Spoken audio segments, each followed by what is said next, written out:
The night was dark and stormy as I set out on a long, lonely drive through the desolate countryside.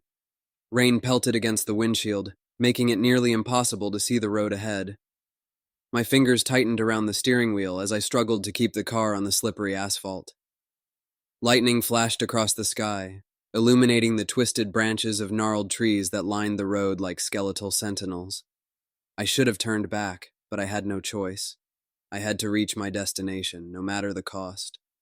I had received a call from my sister earlier that evening. She had been stranded at a remote cabin, deep in the woods, and needed my help. She sounded frantic, her voice trembling as she told me she had no way to get home. The storm had knocked out power and her phone was dying. She gave me the address and begged me to come as quickly as possible. I had always been close to my sister, and I couldn't bear the thought of her alone in that dark, isolated place. So, without a second thought, I had grabbed my car keys and set out on the treacherous journey.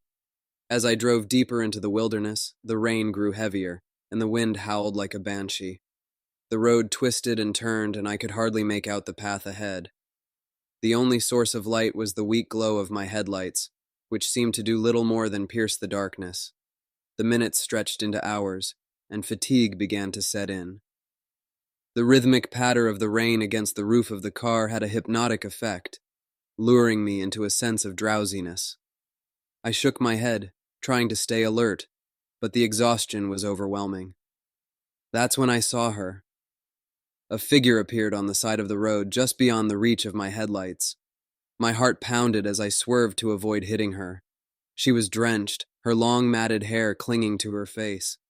I couldn't make out any features, but her eyes were a pale, ghostly blue that seemed to pierce through the darkness. I slammed on the brakes, sending the car skidding to a halt. My heart raced as I stared at the figure in the rain-soaked night. What was she doing out here? Was she in trouble? My concern over my sister was momentarily eclipsed by the need to help this stranger. I rolled down the window and called out to her, my voice trembling. "Are you okay? Do you need help?" The woman didn't respond. She simply stood there, her eyes locked onto mine. It was then that I noticed the blood on her hands, dark and viscous in